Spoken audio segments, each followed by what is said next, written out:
No podía deshacerme de la sensación de que algo me estaba observando. No era la primera vez que me sentía incómodo en un lugar extranjero, pero esta vez era diferente, mucho más inquietante. Había viajado a muchos rincones remotos del mundo, pero la soledad en esta finca, situada en las montañas del norte de Argentina, era sofocante, como la niebla espesa que comenzaba a descender por las colinas. No había visto a otra persona en horas, desde que el hombre que me recibió había desaparecido en el bosque, y el silencio solo hacía que la sensación de aislamiento se intensificara. El aire aquí era denso, húmedo, impregnado del olor de la tierra mojada y algo más, algo que olía a podredumbre. Pero lo peor no era el aire, sino la casa misma, que parecía respirar junto con la tierra, silenciosa, pero viva. Y me estaba mirando. Había llegado a la finca buscando soledad, una manera de escapar de la aplastante monotonía de mi vida en Buenos Aires. Desde el momento en que aterricé en Salta, había sentido esa mezcla de emoción y miedo que solo lo desconocido puede traer. La finca que encontré a través de un programa de voluntariado parecía perfecta, remota, tradicional, enclavada en lo alto de las montañas, lejos de las distracciones del mundo moderno. Imaginaba días tranquilos dedicados a las cosechas y los animales, y largas noches de reflexión en soledad. Pero no estaba preparado para lo que encontré. El dueño de la finca, un hombre llamado Santiago, me recibió en el sendero que serpenteaba por la montaña. Era bajo, robusto, con una barba desaliñada y una expresión que no transmitía confianza. Aunque su español era claro, había algo en su tono que me incomodaba. Caminamos en silencio mientras él me guiaba hacia la casa, subiendo por un terreno empinado cubierto de ramas rotas y charcos de agua lodosa. No había otros signos de vida. Ni pájaros ni insectos. Solo el crujido de las hojas secas bajo nuestros pies y el susurro distante del viento entre los árboles. Nadie viene aquí hace tiempo, murmuró Santiago mientras nos acercábamos a la casa de piedra, su voz apenas un murmullo. Es un buen lugar para pensar. La casa era una estructura de piedra tosca, claramente antigua, pero no del tipo encantador. Las ventanas estaban oscuras, las paredes manchadas por la lluvia, y el techo oxidado se curvaba en las esquinas como si hubiera soportado demasiados inviernos. En el interior, apenas había muebles, una pequeña estufa, un sofá desvencijado, y una mesa de madera cubierta de polvo. Era un lugar donde el tiempo parecía haberse detenido, como si esperara que algo rompiera el silencio. Me instalé en la habitación del segundo piso. La cama era dura y el aire olía a moho, pero no me importaba. El cansancio del largo viaje me había desgastado, y pronto caí en un sueño profundo. Pero no duró. En algún momento de la noche, me despertó un sonido, un ruido espantoso, como si algo pesado estuviera siendo arrastrado por el suelo de madera del piso inferior. Permanecí inmóvil por un momento, preguntándome si era real o un residuo de mis sueños. Pero ahí estaba de nuevo. Un raspado largo y lento, seguido de una pausa. Y luego, otra vez. Mi corazón empezó a latir con fuerza mientras me sentaba en la cama, tratando de escuchar mejor. La casa estaba tan quieta que cada crujido parecía retumbar en mi cráneo. Me dije a mí mismo que sería Santiago moviendo algo en medio de la noche, pero la idea de confrontarlo, de romper ese silencio inquietante, se sentía mal. A la mañana siguiente, Santiago no estaba. No había señales de él en la casa, y cuando salí, la niebla era tan espesa que apenas podía ver los árboles más allá del jardín. Me preparé un poco de té y esperé, esperando que regresara para explicar qué demonios había sido ese ruido. Para el mediodía, comencé a ponerme nervioso. No había forma de contactar a nadie, no había señal de celular, y el pueblo más cercano estaba a kilómetros de distancia. Finalmente, cerca de la tarde, Santiago regresó, caminando con dificultad desde el bosque, con los brazos cargados de leña. Me saludó con un breve asentimiento y no dijo mucho más. Le pregunté qué había estado haciendo, y murmuró algo sobre recoger suministros de un pueblo cercano. Su evasividad me puso en alerta, pero lo dejé pasar. Necesitaba ocupar mi mente, así que le pedí trabajo. Me dio una lista: arreglar algunas persianas rotas, limpiar los senderos invadidos por la maleza, alimentar a los pocos animales que quedaban. Tareas simples y repetitivas. Pero a medida que el día avanzaba, esa sensación de ser observado, de no estar solo, comenzó a crecer de nuevo. Esa noche, el sonido volvió. Más fuerte esta vez. Y más cerca. El ruido parecía moverse a través de la casa, comenzando en el piso inferior y subiendo lentamente por las escaleras. Mi habitación estaba al final del pasillo, y mientras yacía en la cama, mirando la puerta, pude escucharlo acercarse, raspando cada vez más cerca con cada segundo que pasaba. Quería levantarme, enfrentar lo que fuera, pero mi cuerpo no respondía. Estaba paralizado por un miedo tan intenso que me clavaba en el colchón. Entonces, el sonido se detuvo. Justo afuera de mi puerta. Permanecí ahí, inmóvil, esperando a que la puerta se abriera, a que algo, lo que fuera, se revelara. Pero nada sucedió. Finalmente, caí en un sueño intranquilo, plagado de pesadillas con figuras oscuras moviéndose por la casa, sus rostros retorcidos y vacíos. A la mañana siguiente, encontré a Santiago sentado en la mesa de la cocina, mirando fijamente por la ventana. Sus ojos estaban inyectados en sangre, su piel pálida. Apenas me reconoció cuando entré. Cuando le pregunté sobre el ruido, se encogió de hombros, murmurando algo sobre el viento. Pero yo sabía que no era el viento. El viento no arrastra muebles por el suelo en plena noche. Con el paso de los días, la soledad comenzó a devorarme. La sensación de incomodidad, que al principio era solo un malestar leve, se convirtió en algo peor, una paranoia devoradora. Cada sombra parecía moverse, cada sonido se sentía amenazante. La casa crujía y gemía a todas horas, y no importaba cuántas veces verificara las puertas y ventanas, nunca me sentía a salvo. La sensación de ser observado se volvió insoportable. Al cuarto día, decidí que no podía quedarme más tiempo. Empaqué mis cosas, listo para irme al amanecer. Santiago no estaba cuando salí de la casa, y me sentí aliviado. No quería enfrentarlo ni explicarle por qué me iba. Pero mientras caminaba por el sendero hacia la carretera principal, lo escuché otra vez, ese maldito sonido de arrastre. Esta vez, no venía desde dentro de la casa.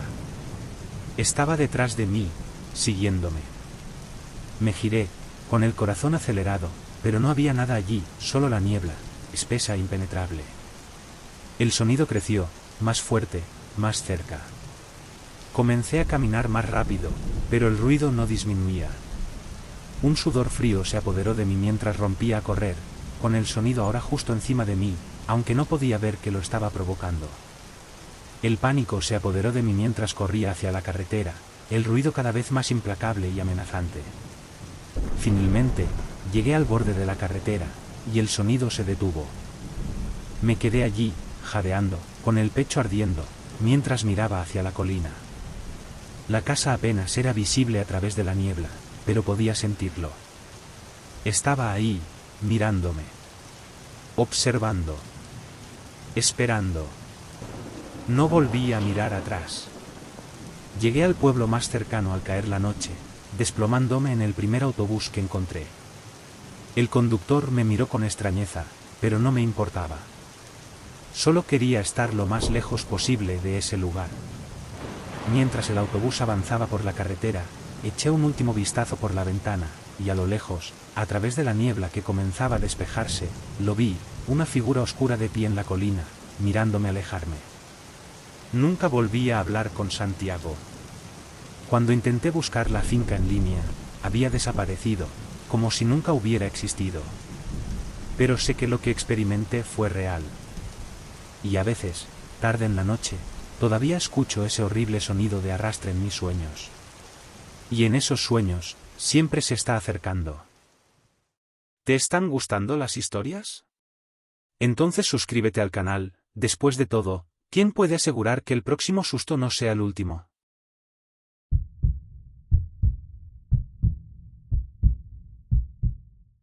El silbido comenzó de nuevo anoche. Largo, agudo, flotando desde el bosque más allá de la granja, rompiendo el silencio del campo. Era el tipo de sonido que no pertenecía allí, una intrusión escalofriante en la tranquilidad de la noche. Lo escuché por primera vez mientras revisaba a los animales, con el aire fresco que anunciaba una tormenta cercana. Mi madrastra, Isabel, estaba a mi lado. Su expresión se endureció al escuchar el sonido, que se extendía por los campos como una advertencia. Había algo muy extraño en él. Demasiado intencionado, demasiado humano, pero lo suficientemente lejano como para sentir que venía de algún lugar antiguo, más antiguo que la granja misma. Ninguno de los dos dijo nada, pero la inquietud se apoderó de mí, como una carga fría en el pecho. Nos habíamos mudado a la granja hacía un año, cumpliendo finalmente el sueño de mi padre de vivir en el campo, lejos de la vida agitada de la ciudad. Siempre había estado fascinado con la idea de la autosuficiencia, de cultivar nuestra propia comida y criar animales. Tenía esta visión romántica de tardes tranquilas y trabajo honesto. Pero desde que nos instalamos aquí, algo se sentía raro. La granja era hermosa, enclavada entre colinas onduladas y bosques densos, pero el propio bosque parecía esconder secretos, susurros que solo se escuchaban al caer la noche. Y entonces los patos comenzaron a desaparecer. Al principio, fue algo sutil. Algunos se rezagaban aquí y allá, lo que podía explicarse fácilmente por los zorros o coyotes. Pero pronto los números comenzaron a disminuir rápidamente. Uno por uno, desaparecían sin dejar rastro, sin plumas, sin sangre, sin señales de lucha. Era como si hubieran sido borrados. Nunca había visto algo así antes. Cuando mi padre se dio cuenta, solo nos quedaba un pato, y lo atribuyó a un depredador que aprovechaba nuestro sistema de crianza al aire libre. Pero Isabel y yo sabíamos que era algo más. El silbido había comenzado más o menos al mismo tiempo, primero apenas perceptible, como un truco del viento. Pero ahora era inconfundible. Siempre era igual, tarde en la noche, justo cuando el sol se desvanecía bajo el horizonte y las sombras de los árboles se alargaban sobre los campos.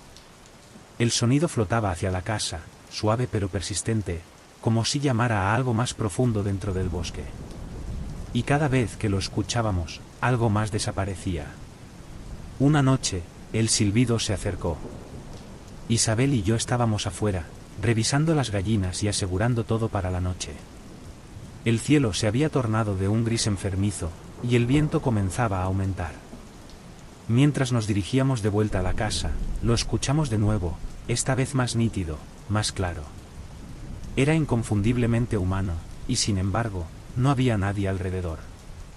Mi corazón se aceleró mientras ambos nos deteníamos en seco, escudriñando el bosque que bordeaba la granja.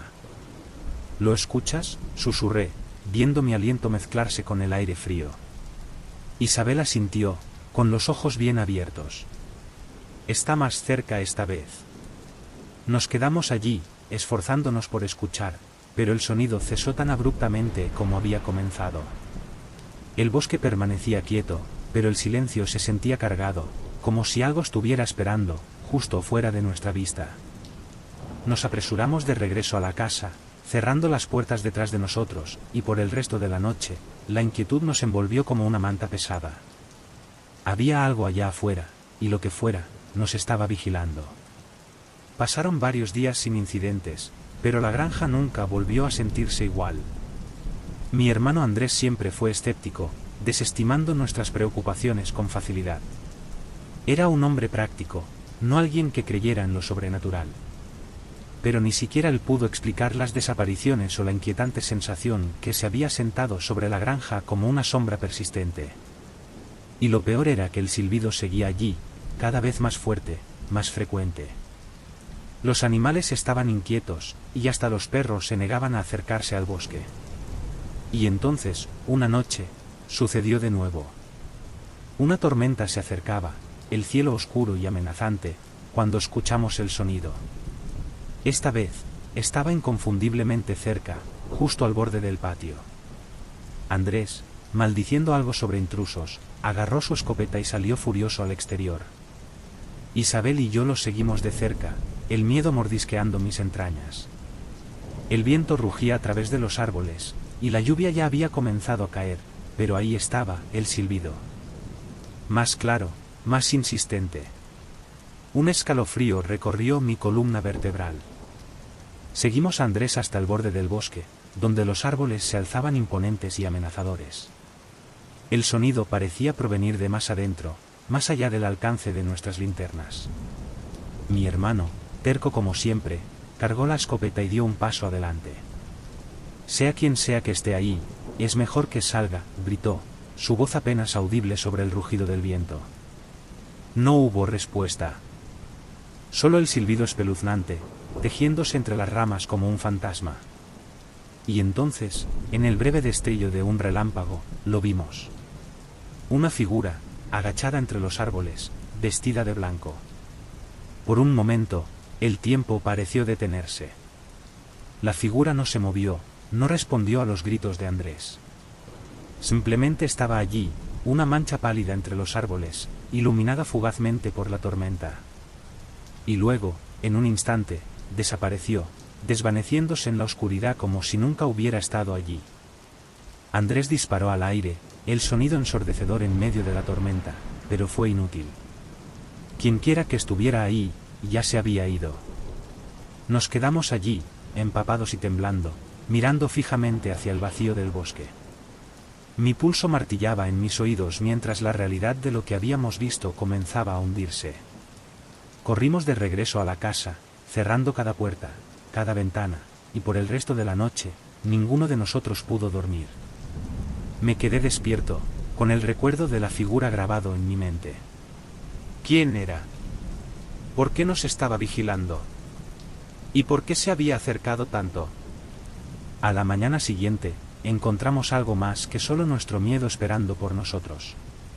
En el borde del bosque, cerca de donde habíamos visto la figura, había extrañas marcas en la tierra, huellas, pero no completamente humanas. Eran alargadas, casi retorcidas, y llevaban hacia lo profundo del bosque, donde la maleza crecía espesa y salvaje. Mi padre descartó todo como huellas de animales, pero yo sabía que no. Las marcas eran demasiado deliberadas, demasiado incorrectas. Tratamos de seguir adelante, de dejar atrás el incidente, pero la tensión en la casa era palpable. Mi hermano estaba nervioso, revisando constantemente el perímetro, mientras que Isabel se volvió más callada, con el rostro demacrado por la preocupación. El silbido no había regresado, pero la sensación de ser observado nunca nos abandonó. Cada tarde, cuando el sol se hundía, me encontraba mirando hacia el bosque, medio esperando ver esa figura pálida, de pie, esperando. Una semana después, Andrés y yo estábamos afuera, limpiando los restos de una tormenta. El aire estaba espeso, cargado de humedad, y el cielo había tomado ese tono gris inquietante que siempre advertía más lluvia. Estábamos casi terminando cuando lo escuché de nuevo, el silbido. Suave al principio, casi como un eco distante, pero inconfundible. Andrés se quedó inmóvil a mi lado, su mano aferrando con fuerza el mango de la pala. Ambos nos giramos hacia el bosque, con la respiración atrapada en nuestras gargantas. Allí, de pie, justo más allá de la línea de árboles, estaba la figura otra vez. Estaba más cerca esta vez, su forma pálida apenas visible a través de la espesura de la niebla. No podía moverme. Mis pies parecían estar enraizados en el suelo mientras lo miraba, mi corazón latiendo desbocado en el pecho. Andrés dio un paso adelante, levantando la mano como si fuera a decir algo, pero la figura ya estaba retrocediendo, deslizándose de nuevo hacia las sombras de los árboles. El silbido se desvaneció con él, dejándonos en el silencio opresivo de la tormenta que se acercaba. Esa noche, nos atrincheramos dentro de la casa. Los perros caminaban inquietos cerca de la puerta, gimiendo y gruñendo hacia algo que no podíamos ver. Afuera, el viento aullaba, sacudiendo las ventanas, pero a través de todo eso, pude escucharlo, el rastro más leve de ese maldito silbido, llevado por el viento como una oscura promesa. A la mañana siguiente, tomé una decisión. Teníamos que irnos. Había algo mal en este lugar, algo mucho más allá de nuestra comprensión. No podía explicarlo, y no lo necesitaba. Todo lo que sabía era que lo que fuera que estaba allá afuera en el bosque, no se detendría hasta obtener lo que quería. Al día siguiente, empacamos nuestras cosas. Mi padre insistió en quedarse, él no era el tipo de hombre que cede al miedo. Pero Andrés, Isabel y yo sabíamos la verdad. Dejamos esa granja atrás, y mientras nos alejábamos en el coche, miré una última vez hacia el bosque. Estaba oscuro y silencioso, pero podía sentir los ojos observándonos partir.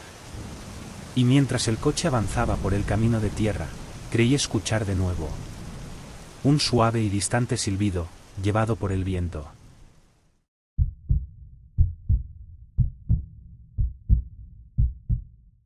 Se suponía que iba a ser solo un juego. Un simple y divertido juego de escondidas entre los maizales, como hacíamos cada verano en la finca de mis abuelos. Pero esa noche, algo cambió. Esa noche lo vi. Y desde ese momento supe que no estábamos solos.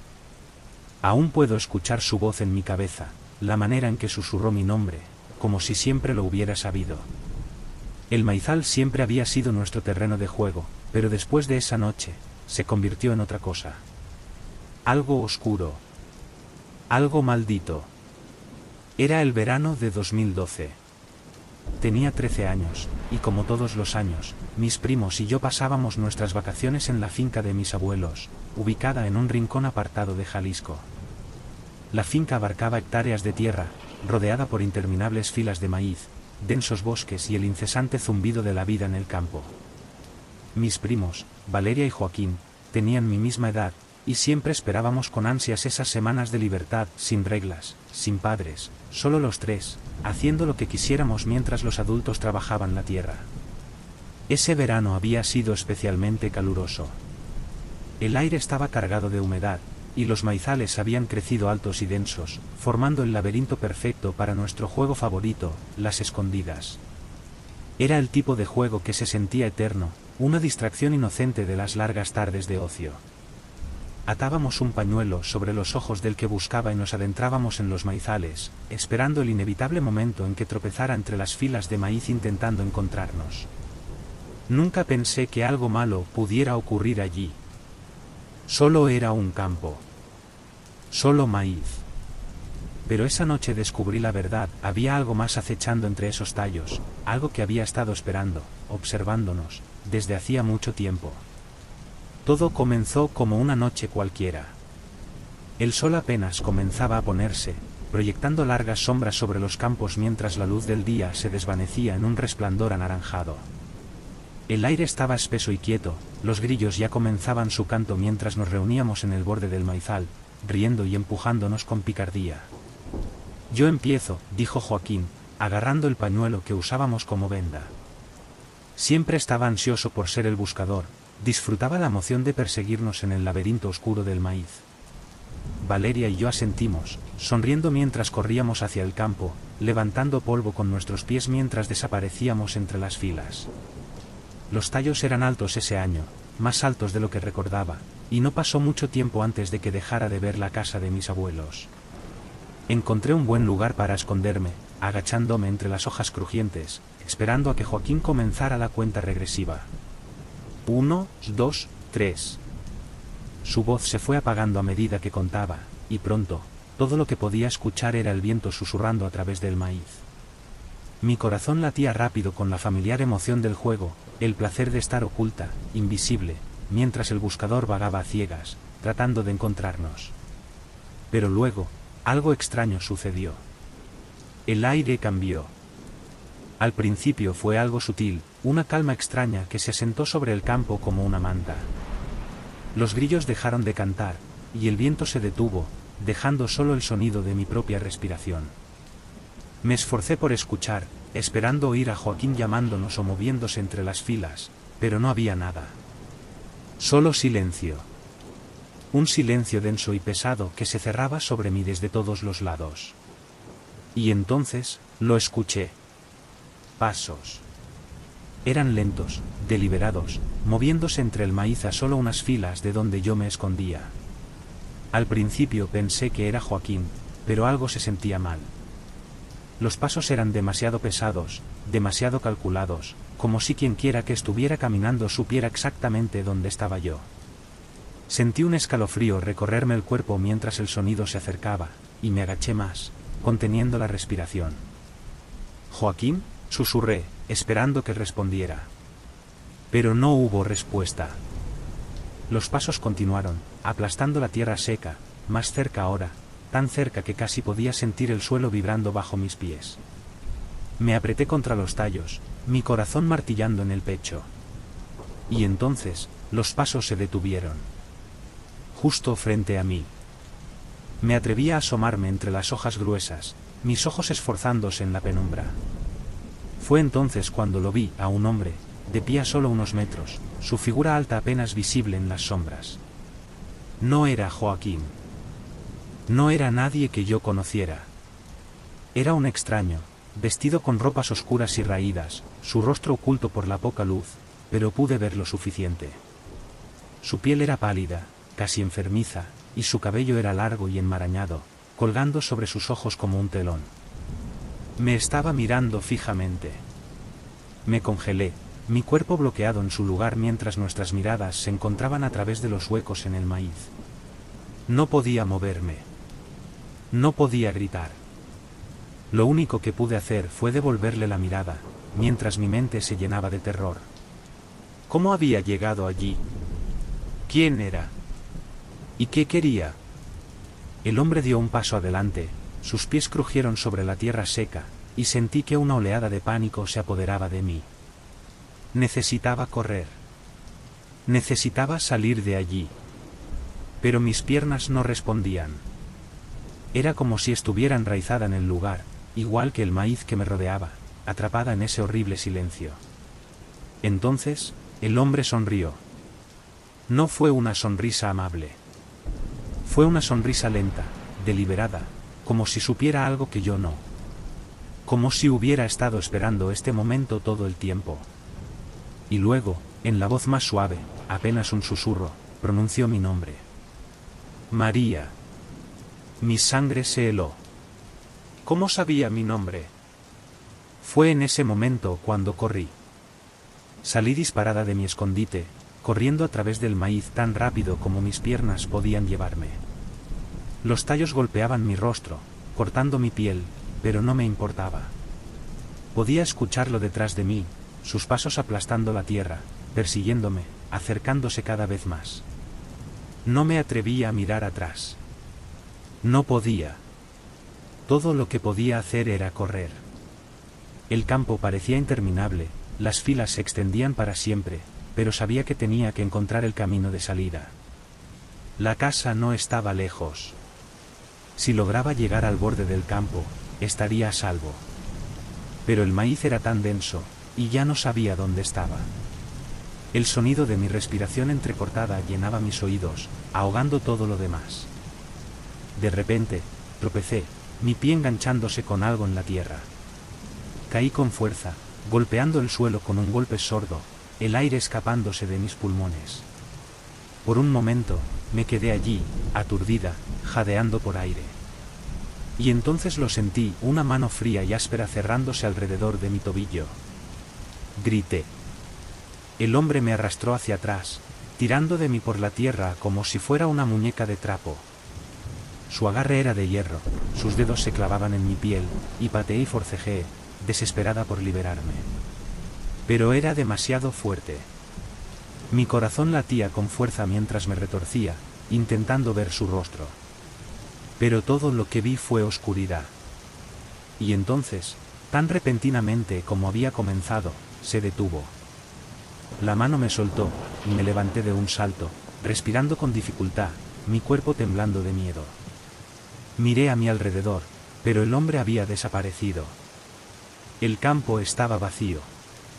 Silencioso. Era como si nunca hubiera estado allí. No esperé. Corrí. Esta vez, no me detuve hasta que salí del maizal, tambaleándome hacia el patio abierto de la casa. Mis abuelos estaban de pie en el porche, sus rostros pálidos de preocupación, y Joaquín y Valeria estaban junto a ellos, con los ojos bien abiertos, asustados. Lo vi, jadeé, desplomándome en el suelo. Había un hombre que estaba en el campo. Pero cuando buscaron en el maizal más tarde esa noche, no encontraron nada. Ni huellas. Ni señales de lucha. Solo el viento susurrante y el crujido de las hojas. Me dijeron que era mi imaginación, que me había asustado sola en la oscuridad. Pero yo sé lo que vi. Sé lo que ocurrió esa noche. Y sé que él sigue ahí, en algún lugar, esperando entre los maizales.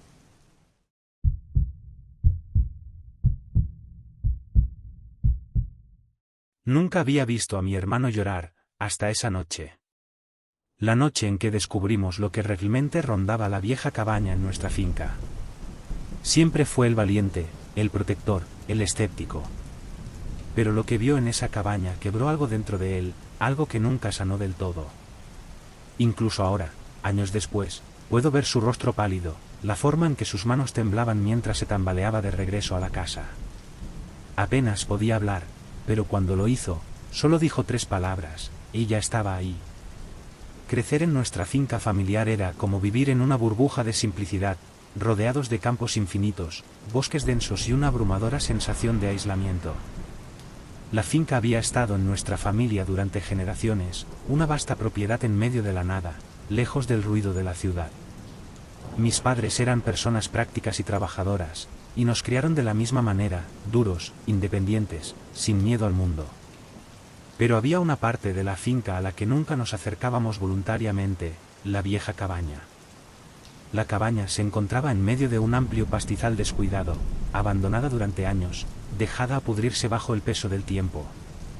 Mis bisabuelos la habían usado como almacén, tal vez incluso como casa de huéspedes en algún momento, pero ahora no era más que un vestigio olvidado, con paredes de madera grises por la edad y el techo hundiéndose sobre sí mismo.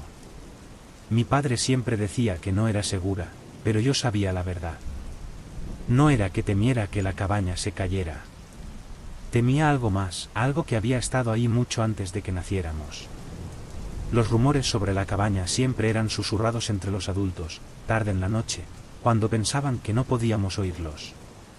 Mi tío me contó una vez, en voz baja, sobre un agricultor que había vivido allí con su hija pequeña. Ella era su mayor alegría, hasta que un día, mientras él trabajaba en los campos, la niña se acercó demasiado a la maquinaria. La historia siempre era vaga, llena de detalles a medias, pero siempre terminaba igual, ella murió. Y desde entonces, la gente decía que podían escuchar su llanto, un lamento suave y doloroso que flotaba sobre los campos en la oscuridad de la noche. Nunca creí en esas historias. No realmente. Eran solo cuentos para asustar a los niños, para mantenernos alejados de ese edificio en ruinas. Pero una parte de mí siempre se preguntaba. Especialmente después de esa noche. Era finales de octubre, y mi hermano Pablo había decidido invitar a algunos amigos a pasar el fin de semana acampando. Todos eran mayores que yo, chicos de secundaria que se creían invencibles, que se reían de las historias de fantasmas y se desafiaban a hacer tonterías. El plan era simple, arreglar la vieja cabaña, quedarse a dormir allí, y demostrar que las historias no eran más que tonterías. Yo tenía 14 años en ese entonces, y Pablo tenía 17. Lo admiraba, lo seguía a todas partes como una sombra, así que, naturalmente, quería ser parte de su aventura. Pero Pablo se negó, diciéndome que era demasiado joven, que solo sería una molestia. Así que me quedé en la casa, observando desde la distancia mientras él y sus amigos llevaban sus sacos de dormir y provisiones hacia la cabaña, sus linternas titilando como luciérnagas en el crepúsculo. La noche estaba fría, el cielo nublado, amenazando con lluvia. Me senté en el porche con mis padres, mirando hacia los oscuros campos, esperando el inevitable momento en que regresarían corriendo, asustados por su propia imaginación. Pero a medida que pasaban las horas, no sucedió nada. La casa estaba tranquila, excepto por el ocasional crujido del viento contra las ventanas, y comencé a sentirme inquieto. Era demasiado silencioso. No fue hasta bien entrada la madrugada cuando lo escuché, el sonido de pasos, apresurados, retumbando sobre la hierba. Me levanté de un salto, con el corazón en la garganta, mientras Pablo y sus amigos irrumpían por la puerta, sus rostros pálidos, sus ojos desorbitados por el terror. Pablo estaba empapado en sudor, sus manos temblaban incontrolablemente mientras se apoyaba contra la pared, tratando de recuperar el aliento. ¿Qué pasó?, preguntó mi padre, levantándose de su silla, alarmado. Por un momento, Pablo no pudo hablar. Su boca se abría y cerraba, pero no salía ningún sonido. Sus amigos estaban igual de alterados, sus ojos nerviosos, mirando hacia la puerta, como si esperaran que algo los siguiera. Finalmente, Pablo logró balbucear unas pocas palabras, su voz apenas un susurro. Había alguien ahí. Mi madre frunció el ceño. ¿Alguien entró a la cabaña? Pablo sacudió la cabeza violentamente, sus ojos llenos de incredulidad. No. No era alguien. Era algo. Una niña. Al principio pensé que estaba bromeando, intentando asustarnos como solía hacer. Pero había algo en su voz, algo crudo y aterrador, que hizo que mi sangre se helara.